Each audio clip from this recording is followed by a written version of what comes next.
warahmatullahi wabarakatuh. Halo teman-teman, kami dari kelompok 5 mata kuliah Praktikum IPA di SD kelas 5A PGSD FKIP Hamka ingin memberikan laporan dari hasil praktikum kami mengenai materi dan perubahannya pada percobaan gas pada semester ini yang diampu oleh Ibu Prima Mutiasari MPD. Sebelum memulai, alangkah baiknya kami memperkenalkan diri terlebih dahulu. Saya Anissa Nursyahidah. Saya Hana Fauzia. Saya Nur Putri Grania.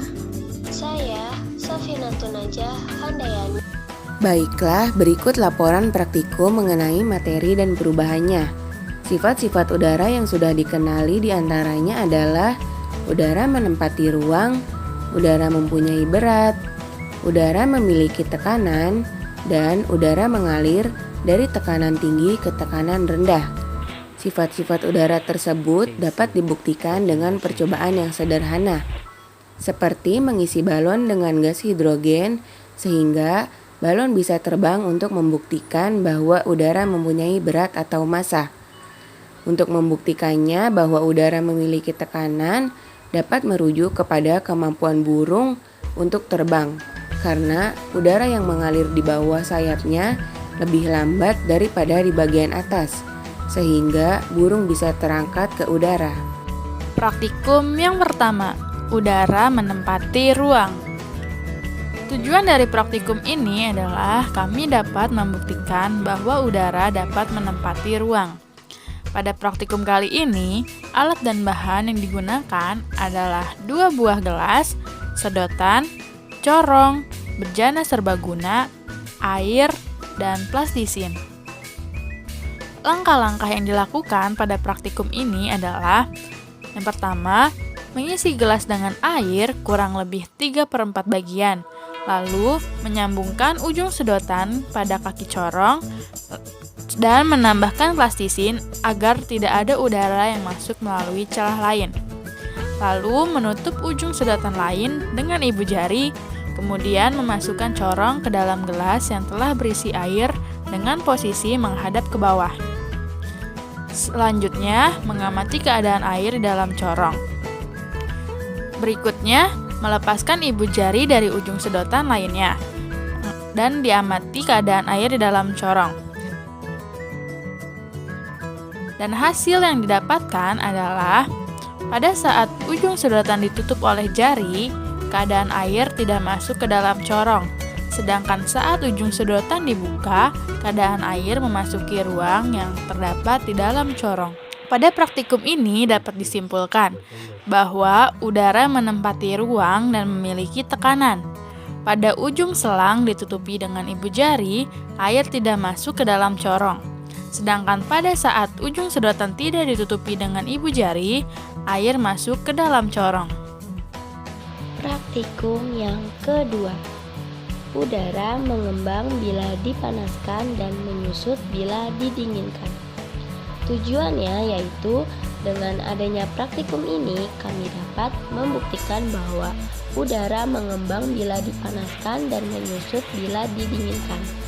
Pada praktikum kali ini alat dan bahan yang digunakan adalah botol kaca dan uang logam. Langkah-langkah pada praktikum ini adalah: yang pertama, memasukkan botol kaca ke dalam lemari pendingin selama sekitar 2-3 menit. Setelah itu, keluarkan. Yang kedua, membasahi uang logam dengan air dan letakkan di mulut botol. Yang ketiga, mengamati keadaan uang logam.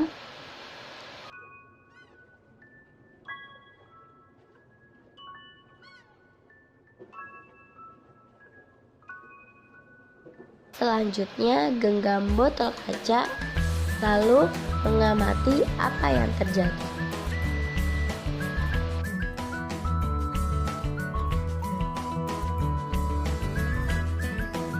Hasil dari praktikum ini adalah pada saat botol dalam keadaan dingin, keadaan uang logam bergerak lambat. Sedangkan saat botol kaca digenggam atau terdapat kenaikan suhu, keadaan uang logam bergerak lebih cepat. Kesimpulannya yaitu pada praktikum ini dapat disimpulkan bahwa perubahan volume udara yang dipanaskan ini terjadi karena pada saat suhunya dingin, molekul-molekul yang menyusun udara tersebut rapat dan bergerak lambat. Sedangkan pada saat suhunya tinggi, molekul-molekul yang menyusun udara tersebut renggang dan bergerak cepat. Praktikum yang ketiga yaitu udara diperlukan dalam pembakaran. Tujuannya dengan praktikum ini kami dapat membuktikan bahwa udara diperlukan dalam pembakaran. Pada praktikum kali ini alat dan bahan yang digunakan adalah gelas besar dan gelas kecil, stopwatch, lilin, dan korek api. Langkah-langkah pada praktikum ini adalah: yang pertama, menyalakan 2 buah lilin yang sama tingginya. Yang kedua, menutup 2 buah lilin tersebut dengan menggunakan gelas kecil dan gelas besar. Yang ketiga, menghitung waktu yang dibutuhkan setiap lilin mati pada kedua gelas tersebut.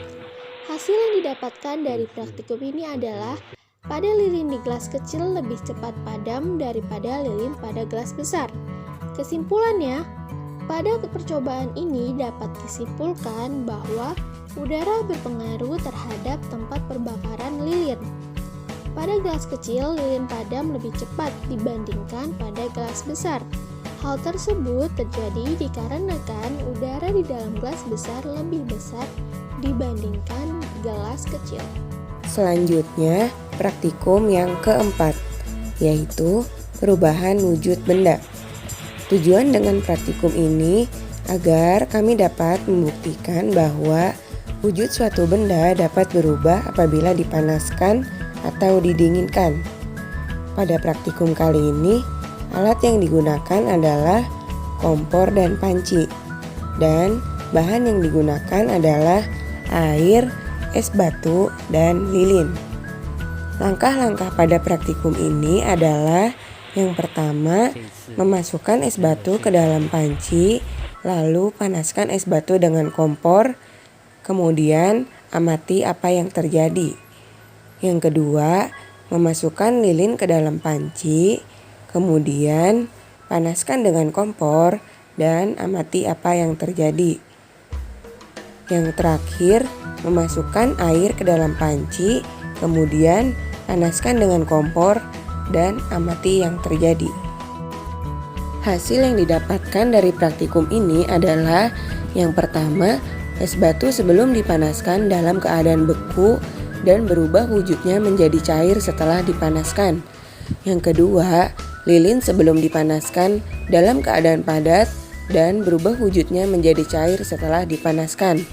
Dan yang terakhir, yaitu air sebelum dipanaskan dalam keadaan cair dan berubah wujudnya menjadi gas atau menguap setelah dipanaskan.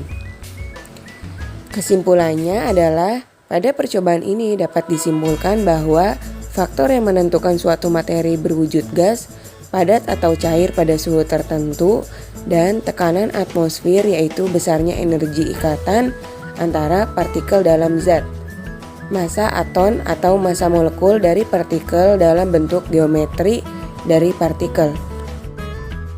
Sekian laporan dari hasil praktikum kami mengenai materi dan perubahannya pada percobaan gas. Semoga bermanfaat. Kurang lebihnya mohon maaf. Wassalamualaikum warahmatullahi wabarakatuh.